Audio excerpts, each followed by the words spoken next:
আসসালামু আলাইকুম। প্রিয় বন্ধুরা, আজকে আমরা শিখব কিভাবে সহজ পদ্ধতিতে প্লাজো কাটিং করতে হয়। শুরুতে আমরা প্লাজোর লম্বাটা নিয়ে নেব। প্লাজোর লম্বা হচ্ছে 38। তো 38-এর মধ্যে আমরা একটা মার্ক করে নেব। এরপর রাবারের জন্য 2 ইঞ্চি রাখবো উপরে। এটাকে বলা হয় নরমাল প্লাজো, যার কারণে পায়ের মুখ হবে 16। এরপর সেলাইয়ের জন্য 0.5 ইঞ্চি রাখবো। এরপর আমরা উপরের মার্কটাকে আমরা সোজা করে দাগ দিয়ে নেব, যাতে করে আমাদের কাটিংটা সোজা হয়। এরপরে প্লাজোর আমরা হিপ রাখবো 16।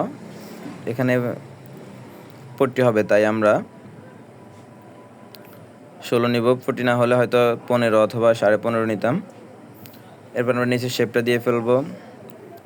সাইডে কাটিংটা সোজা করে নেব। সোজা করার জন্য একটা মার্ক নিয়ে দেব।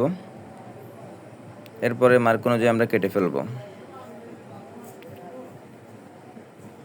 এভাবে সহজভাবে আমরা কেটে ফেলবো। আপনারা চাইলে এভাবে সহজভাবেই প্লাজো কাটিং করতে পারেন।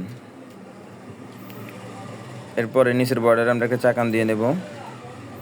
প্লাজো কাটিং শেষ। এখন আমরা পট্টিটা কেটে নেব। পট্টিটার জন্য শুরুতে আমরা কাপড়টাকে ইস্ত্রি নিয়ে একটু সোজা করে বাঞ্চ করে নেব, যাতে করে আমাদের পট্টিটা সুন্দর হয়। কাটিং করার সময় পট্টির মিডল সাইডটা সবসময় আমরা কম রাখবো। তো আমরা এইভাবে সহজেই প্লাজো কাটিং করতে পারি।